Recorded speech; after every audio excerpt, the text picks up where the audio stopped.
بسم اللہ الرحمن الرحیم۔ اسٹوریا ٹی وی کی جانب سے ناظرین ہم دوبارہ حاضر خدمت ہیں۔ خواجہ عزیز احمد صاحب سے ہماری گفتگو کا جو سلسلہ چل رہا ہے اس سلسلے میں آج ہمارا دوسرا پروگرام ہے۔ آپ خواجہ خان محمد مرحوم کی خدمات اور ان کے اصل مقام کے حوالے سے گفتگو فرما رہے تھے۔ ہم تصوف کے ساتھ بھی جڑے ہوئے ہیں، خانقاہ کے ساتھ بھی جڑے ہوئے ہیں، لیکن ایک جو عام خانقاہ اور مزار اور یہ جو بودستار کا ایک تصور ہے اس سے بالکل ہمارا ماحول پہلے دن سے لے کر آج تک اس سے یعنی مختلف ایک روایتی جو تاثر ہوتا ہے ہمارے ہاں جبہ و دستار کے حوالے سے، آپ کا یہ فرمانا ہے کہ اس سے ہم ارادتاً مختلف ہیں۔ جی ہاں، یہ کیسے ممکن نہیں ہو سکتا ہے؟ کیونکہ عام طور پہ ایک عام پاکستانی کو تو یہ شاید انہونی نظر آتی ہے، کیسے وہ ممکن ہے؟ اس لیے کہ اس کو الگ وہ سبجیکٹ مانا جاتا ہے، الگ دنیا مانی جاتی ہے، جبکہ ہمارا ماننا ہے کہ یہ ایسا نہیں ہے۔ دیکھیں جی، ہمارے ملک میں جتنے بھی میڈیکل کالج ہیں ان میں لیب اور لیبارٹری کا ہونا ضروری ہوتا ہے۔ بالکل صحیح، جتنے سائنس کالج ہیں ان میں بھی لیبارٹری کا ہونا ضروری ہے۔ ہونا ضروری ہوتا ہے، اور وہ اسی کا پارٹ ہوتا ہے، اس سے الگ کوئی چیز نہیں ہوتی۔ ٹھیک ہے۔ اب کلاس روم میں ان کو تھیوری پڑھائی جاتی ہے، اور جتنی تھیوری پڑھائی گئی پھر ان کو لے کر لیب میں آ گئے کہ جو تم وہاں سن کے آئے ہو، پڑھ کے آئے ہو، اب اس کا یہاں تجربہ کرو، سیکھو، عملاً سیکھو۔ بالکل بالکل صحیح۔ ٹھیک ہے نا جی؟ تو وہ کلاس روم اور لیبارٹری تو ایک چیز ہو گیا نا جی، پارٹ 1 پارٹ 2، صحیح، الگ تو کوئی لیبارٹری کا تشخص نہیں ہے، ٹھیک ہے۔ نہ کلاس روم کا کوئی الگ تشخص ہے۔ اب ہاں، یہ ادھر ہمارا یہ مدرسہ ہے جی، ٹھیک ہے۔ یہاں ہم تھیوری پڑھاتے ہیں، قرآن کی ہو، حدیث کی ہو، فقہ کی ہو، جو بھی ہو۔ تو ادھر یہ لیبارٹری ہے، تو یہاں ان کو پریکٹیکل کرواتے ہیں۔ اچھی مثال ہے، بہت بس اچھی، اتنی سی بات ہے جی۔ بالکل صحیح۔ چونکہ میں اس کو نا آپ کی وہ جو سابقہ گفتگو سے جوڑتا ہوں کہ جیسے ہم خان محمد مرحوم خواجہ صاحب کی خدمات کے حوالے سے بات ہو رہی تھی، اور آپ نے فرمایا کہ سب سے پہلی شرط جو ہے وہ کردار ہے، اور ان اداروں کا جو اصل جو مقصد اور ویژن یہ ہے کہ وہ کردار پیدا کرنا ہے، ایسے کردار جن کو دیکھ کے کسی کو بتانے کی ضرورت نہ پڑے کہ ہاں یہ مسلمان ہوتا ہے، ایسے کردار پیدا کرنا، اس کے لیے یہ جو لیبارٹری کی مثال آپ نے دی ہے یہ بڑی بہت تو خانقاہ کا بنیادی جو کردار یا کام ہے وہ لیبارٹری والا ہے۔ اچھا، ایک سوال، یہ خاص طور پہ ہماری نوجوان نسل بہت اس پہ مضطرب رہتی ہے، چونکہ میں ایسے سوالات کا اکثر یہ مجھے آئے دن سامنا ہوتا ہے، اور ہم ظاہر اپنے تئیں کوشش بھی کرتے ہیں۔ عام طور پہ خانقاہ کا لفظ آتے ہی اس نوجوان بچے یا بچی کے ذہن میں فوراً ایک نقشہ نکلتا ہے کہ شاید یہ دنیا مافیا سے الگ تھلگ کوئی دنیا ہے، جہاں پہ دنیا کے معاملات اس سے کوئی تعلق ہی نہیں آپ کا، یا دوسرے لفظوں میں آپ ایک ایسا کریکٹر جیسا کہ کرسچینٹی میں روایتی جیسے مانکس ہوتے ہیں، کوئی اس طرح کا، اس سلسلے میں ذرا آپ تھوڑی وضاحت فرمائیے گا پہلی کہ بات، خانقاہ کی اسپرٹ کیا ہے؟ پہلی بات تو یہ ہے جی کہ رہبانیت کا تصور تو اسلام میں ہے نہیں، لا رحمانیت فی الاسلام، فی الاسلام۔ بالکل صحیح۔ اور جیسے آپ نے کیا کہ وہ ایک الگ تھلگ وہ ایک چیز نظر آتی ہے، تو وہ تو رہبانیت ہے، تو رہبانیت تو ہے نہیں۔ اچھا، پھر دوسری بات یہ ہے کہ یہ تعلق، یہ مشن ہوتا ہے لوگوں کی اصلاح کرنا، اور اصلاح پیار محبت سے، ڈر اور خوف سے نہیں. ٹھیک ہے. ٹھیک ہے نا جی. بالکل. اب ہم یہاں بیٹھے ہیں, اچانک سانپ آ جاتا ہے تو ہم فوراً کھڑے ہو جائیں گے, ریئیکٹ کر جاتے ہیں. ٹھیک ہے نا جی. صحیح. ہم یہاں بیٹھے ہیں تو ہماری ایک محترم شخصیت آ جاتی ہے, ہم پھر بھی کھڑے ہو جاتے ہیں. لیکن کھڑے ہونے میں فرق ہے. فرق ہے بہت. کھڑے تو دونوں کے لیے ہوئے ہیں, سانپ کے لیے بھی کھڑے ہوئے ہیں, بہت. اور اس محترم شخصیت جس سے ہم پیار کرتے ہیں اس کے لیے بھی کھڑے ہوئے ہیں. تو کھڑے ہونے میں فرق ہے. اب ماشاء اللہ کے ڈنڈے سے آپ اصلاح کرو یا پیار و محبت سے آپ ایسا ذہن پیدا کر دو کہ وہ آپ کی جو سانچہ ہے اس میں وہ فٹ آ جائے. تو یہ پیار و محبت سے یہ کیا جاتا ہے. اور پروفیسر صاحب, ڈر اور خوف جہاں ہوتا ہے وہاں محبت نہیں ہوتی. بالکل صحیح. جہاں محبت ہوتی ہے وہاں ڈر اور خوف نہیں ہوتا. یہ دونوں ایک جگہ نہیں اکٹھے ہو سکتے. حقیقت. اور اسی طرح نفرت اور محبت بھی ایک جگہ نہیں اکٹھے ہو سکتے. متضاد نہیں. تو یہاں ہم نفرتوں کو نکالتے ہیں تو اس جو سپیس بنتی ہے جتنی بنتی جاتی ہے اتنی محبت بھرتے جاتے ہیں. جی بہت خوبصورت بات. جب محبت بھری جاتی ہے تو محبت میں آدمی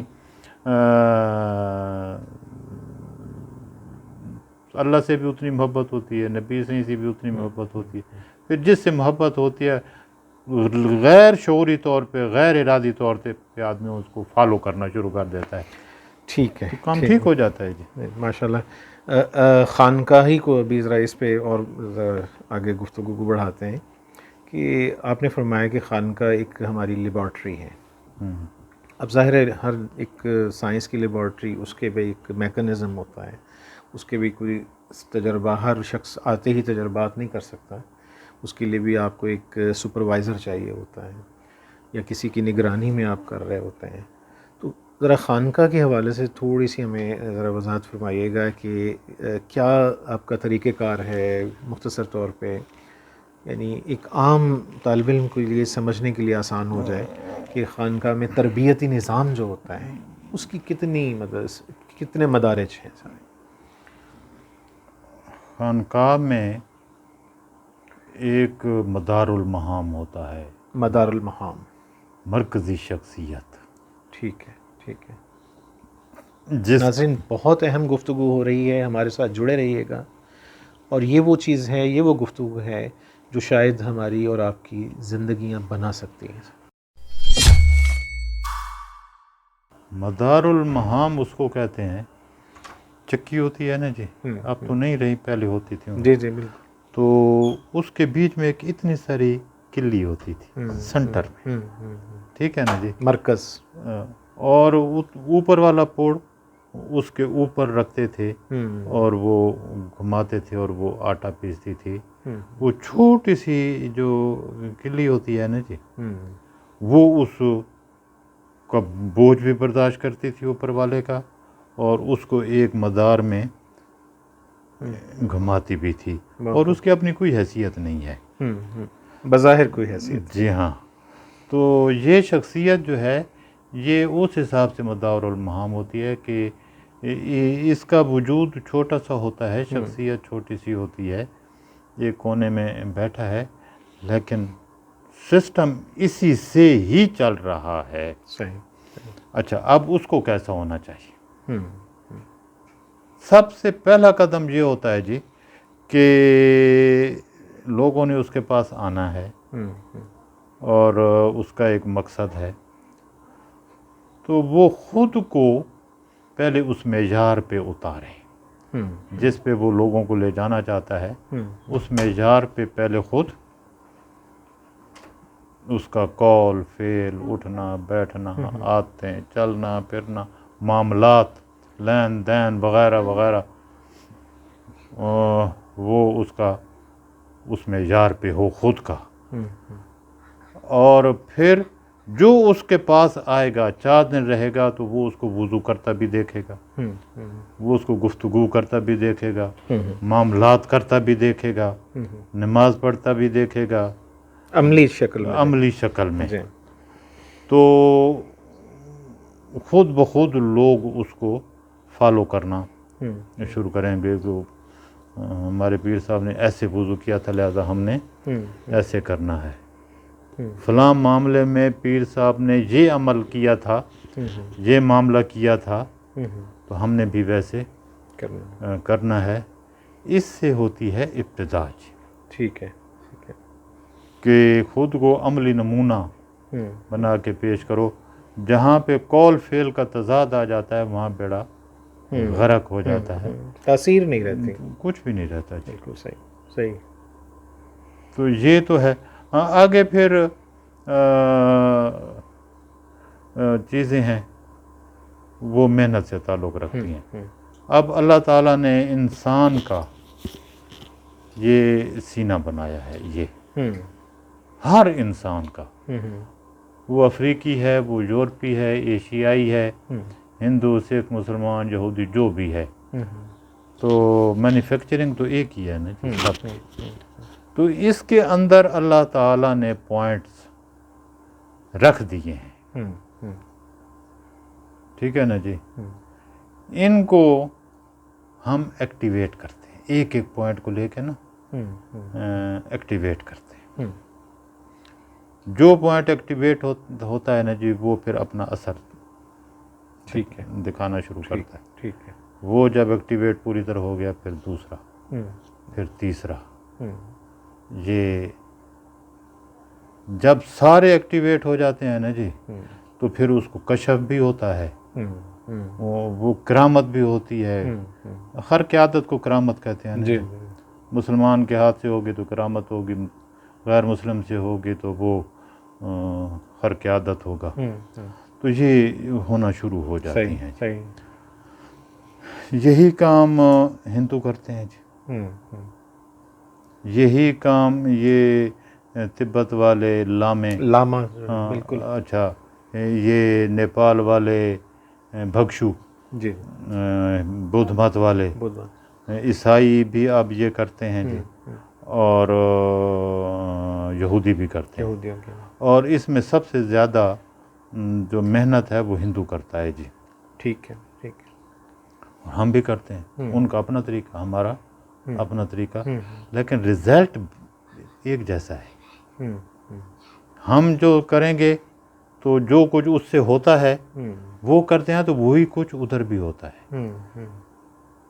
شاہ غلام علی دہلوی رحمۃ اللہ علیہ حضرت مرزا صاحب کے جانشین اور خلیفہ تھے، انہوں نے اپنے مکتوب میں لکھا ہے کہ کشف و کرامات کے لیے صاحب ایمان ہونا ضروری نہیں، اللہ اکبر، محنت ہے اور محنت کا رزلٹ اللہ دیتا ہے، کوئی کر لے، صحیح صحیح، تو کرتے ہیں اور کرتب بھی دکھاتے ہیں جی۔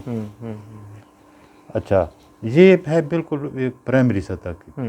جب اس سے عروج کر کے پھر مراقبات میں جاتا ہے آدمی، جیسے ہی اس سے عروج ہوتا ہے نا تو یہ جو ان کو ہم لطائف کہتے ہیں، لطائف سے اوپر نکلتا ہے تو وہی آدمی جو پرموٹ ہو گیا اوپر، کشف و کرامت ختم ہو جاتی ہے۔ صحیح صحیح۔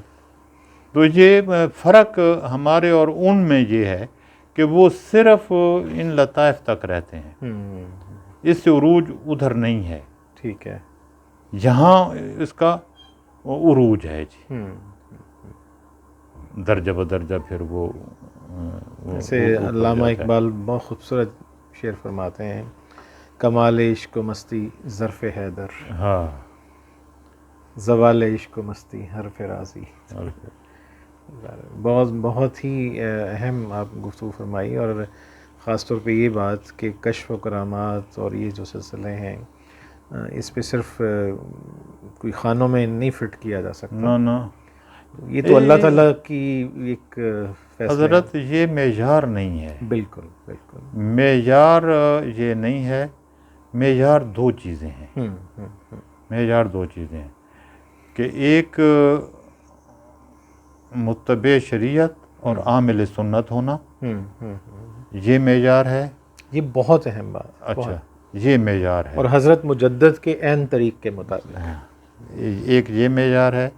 دوسرا معیار یہ ہے کہ یہ جو باطنی بیماریاں ہیں جیسے بغض ہے، حسد ہے، ٹھیک ہے نا، غیبت ہے، جھوٹ ہے، لالچ ہے، وغیرہ وغیرہ، یہ کوئی 10 15 20 ہیں، ان کا لیول کس حد تک نیچے آیا ہے. دوسرا معیار یہ ہے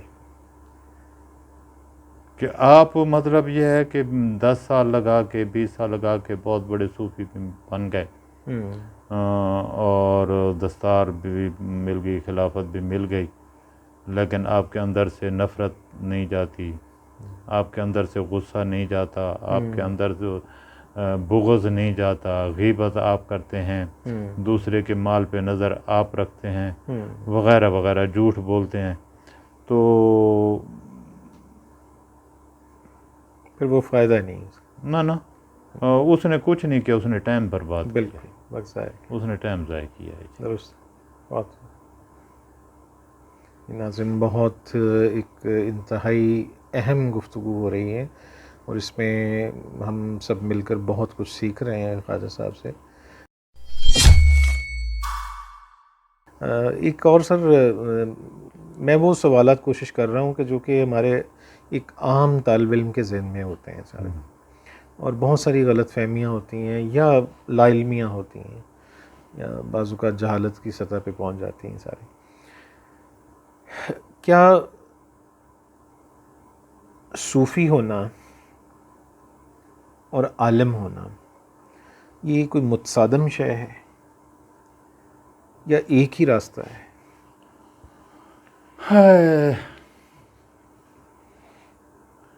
جہالت بہت بڑی لعنت ہے، ٹھیک ہے نا جی. اور ہم تو یہ کہتے ہیں کہ جاہل صوفی سے اللہ تعالیٰ ہر مسلمان کو بچائے. عالم ہونا یہ اس لائن میں بہت ضروری ہے. اچھا، اس میں ایک وضاحت کر دوں کہ جو لوگ ماسٹرز کر لیتے ہیں، پی ایچ ڈی کر لیتے ہیں، ہم ان کو بھی عالم مانتے ہیں. ہمارے ہاں جو تعلیم مکمل کر لیتا ہے اس کو بھی ہم عالم مانتے ہیں. اب جیسے احمد جاوید صاحب کا آپ نے ذکر کیا، مولوی تھوڑا ہی ہے. نہیں، بالکل نہیں، کسی مدرسے سے تو نہیں پڑھے. وہی نا، تو لیکن اس کی گفتگو سن لیں آپ. بالکل. اور اسی طرح بہت سارے یہ ڈاکٹرز حضرات جنہوں نے اپنے اپنے یونیورسٹیوں میں شعبے سنبھالے اور پھر ان سے ریٹائر ہوئے، میری باتیں ہوئیں تو میں تو ان کی علمیت پہ دنگ رہ گیا جی. حیران ہو گیا کہ کیسے کمال کے صاحب علم لوگ موجود ہوتے ہیں. صحیح. اب ہمارے ہاں مدارس میں ایک اصطلاح ہے کہ جتنے علوم ہیں ہم ان کو علم نہیں کہتے، فن کہتے ہیں. ٹھیک ہے. فن حدیث، فن اصول حدیث، فن فقہ، فن اصول فقہ، فن تفسیر، فن اصول تفسیر، ٹھیک ہے نا جی، فن منطق، فن بدیع، فن میزان، فن مناظرہ، فن بولتے ہیں. یہ تمام علوم نہیں، فنون ہیں. فنون. ٹھیک ہے. اور ان سب کے مجموعے کو علم کہتے ہیں. بہت خوب. اس سب کے مجموعے کو علم کہتے ہیں. اسی طرح وہاں بھی سب کے مجموعے کو علم کہتے ہیں. کوئی ریاضی کے فن میں ہے، کوئی بیالوجی کے فن میں ہے، کوئی کس فن میں ہے، کوئی انجینئرنگ میں ہے، کوئی میڈیسن میں ہے. اس کے مجموعے کو علم کہیں گے. ٹھیک ہے ٹھیک ہے. اگر الگ الگ ہوگا تو پھر وہ علم نہیں ہے، وہ فن ہے. صحیح صحیح، یہ بہت اہم آپ تو نے اس لیے ہم اس میں تفریق نہیں کرتے جی. ٹھیک ہے ٹھیک ہے. تو میں نے جب کہا کہ اس کے لیے عالم ہونا ضروری ہے تو اس کا مطلب یہ نہیں ہے کہ مولوی ہونا ضروری ہے. یہ علم ہو وہ علم ہو، جتنا بھی پڑھے گا سینس تو آ جاتی ہے نا یار، اچھے برے کا تو پتہ چل جاتا ہے. یہ اصل چیز. ہاں جی بالکل صحیح صحیح کہہ رہے ہیں. اور اسی سے یہ ایک وہ راستہ ہے جہاں سے آپ کے زیادہ امکانات روشن ہیں کہ آپ جی ہاں حق کو پالیں گے. بالکل. جی تو چاہتا ہے کہ یہاں گھنٹوں کیا مہینوں بیٹھے رہیں، اور چونکہ یہ ایسے موضوعات ہیں ناظرین جن کا حقیقت ہماری اصل زندگی سے تعلق ہے، تو انشاءاللہ ہم آئندہ کوشش مزید کریں گے کہ خواجہ صاحب سے اس حوالے سے مزید گفتگو کریں گے. میرا صرف آخری سوال سر، ویسے سوالات تو لامتناہی ہیں اور لیکن یہ سوال پوچھنا ضروری ہے. مولوی کیا ہے؟ حضرت مولوی کچھ بھی نہیں ہے. میں عرض کروں کہ 1897 تک اور اس سے کچھ بعد تک ہمارے بر صغیر میں ایک ہی نظام تعلیم تھا. ایک ہی درسگاہ تھی، ایک ہی تعلیمی ادارہ تھا. اس میں میڈیکل سائنس بھی پڑھائی جاتی تھی، اس میں یہ تمام اس وقت کی جو ضرورت کے علوم تھے وہ سب پڑھائے جاتے تھے. اور ان میں فقہ بھی تھی، حدیث بھی تھی، تفسیر بھی تھی، اور یہ جو ہے طب، میڈیکل سائنس یہ بھی تھی، جراحی بھی تھی، اور یہ سارے تھے. اور وہ سب ایک ہی درسگاہ میں، ایک ہی جامعہ میں یہ سب لوگ پڑھتے تھے. اس کے بعد کوئی مسجد سنبھالتا، کوئی مدرسہ سنبھالتا، کوئی مفتی ہو جاتا، کوئی انجینئر ہو جاتا، کوئی حکیم ہو جاتا، کوئی اسٹیبلشمنٹ میں چلا جاتا، وغیرہ وغیرہ، وہاں سے جاتے تھے. ٹھیک ہے. ایک ہی تعلیم تھی، دو نظام تعلیم کے نہیں تھے. انگریز کا جب یہاں پہ قبضہ مکمل ہوا تو اس نے 30,000 مدارس کو منہدم کر دیا، اور ان کے جتنے بھی کتب خانے، لائبریریاں تھیں، سب کو جلا دیا. اب جب اس نے اپنا نظام تعلیم نافذ کیا، لارڈ میکالے، تو اس میں نہ حدیث تھی، نہ فقہ تھی، نہ قرآن تھا، نہ تفسیر تھی. یہ چیزیں اس نے الگ کر دی. ٹھیک ہے نا جی. اب جب یہ الگ کر دیں تو جن چیزوں کو اس نے اپنے نصاب سے نکالا تو ان لوگوں نے ان چیزوں کو لے کے ان کی حفاظت شروع کر دی. اگر ان کو ادھر جگہ ملتی تو الگ کی ضرورت نہیں پڑتی. ٹھیک ہے. تو اس وقت ان جامعات سے جو بھی نکلتا تھا تو اس کو مولوی کہتے تھے. ٹھیک ہے. ٹھیک ہے نا جی. یہ جتنے بھی تھے، یہ مولانا محمد علی جوہر، جی جی، مولانا شوکت علی، یہ تو علی گڑھ کے پڑے ہوئے ہیں، جدید تعلیم یافتہ ہیں. تو ان کو مولانا کیوں کہتے ہیں جی؟ مولانا غلام رسول مہر، اس طرح. اچھا.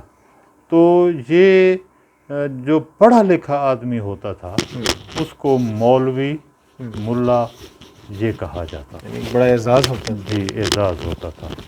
میں تھوڑا سا آپ ظاہر جانتے ہیں اس بارے سے کہ میرا خیال ہے کہ ایرانی جو ہیں انہوں نے شاید اپنی تاریخ میں 2 شخصیات کو مولوی کا خطاب دیا ہے. جی ہاں. ایک مولانا روم کو، ہاں، اور دوسرے مولوی اقبال لاہوری. جی ہاں. یعنی علامہ یعنی یہ بہت بڑا ایک اعزاز ہے یہ تو اس طریقے سے یہ ہوا. تو اب جو ہے انہوں نے اسی پرانے ٹائٹل کو قائم رکھا اور اب خود کو مولوی کہنا شروع کر دیا, اور انہوں نے پھر اس کے خلاف پروپیگنڈے کی پوری ایک کیمپین چلی, کمپین چلا دی. تو ہمارا دعویٰ یہ ہے کہ یہ جو 2 نظام تعلیم ہیں یہ انہوں نے کیے ہیں, مولوی نے نہیں کیے. درست, صحیح. جن علوم کو انہوں نے نکال کے پھینک دیا ان کی حفاظت کے لیے یہ کمر بستہ ہو گئے. ٹھیک ٹھیک. اور آج بھی یہ جو ایک مہم چلتی ہے مدارس کے خلاف, مولوی کے خلاف, یہ وہ, میں نے کہا یار تم غلط کرتے ہو, طریقہ کار غلط ہے. میں تمہیں ایک طریقہ بتاتا ہوں, وہ کرو تو تمہارا مقصد بھی پورا ہو جائے گا اور گڑبڑ بھی نہیں ہوگی. انہوں نے کہا کیا؟ میں نے کہا یار اپنے اسکول, کالج, یونیورسٹی کے سلیبس میں یہ چیزیں ڈالو, قرآن, حدیث, فقہ کو ڈال دو, تو ادھر کوئی بھی نہیں آئے گا, ان کو کوئی پوچھے گا بھی نہیں. صحیح, بالکل صحیح. ڈاکٹر بنا سکتے ہو, انجینئر بنا سکتے ہو, تو مولوی بھی بناؤ نا, اپنے بناؤ. اور ڈاکٹر صاحب حقیقت یہ ہے کہ یہ پھر ادھر کوئی نہیں آئے گا. نہیں, ابھی آپ اس سے پہلے ہماری ایک نجی ایک گفتگو ہو رہی تھی, اس میں آپ نے بڑا لطیف اشارہ فرمایا کہ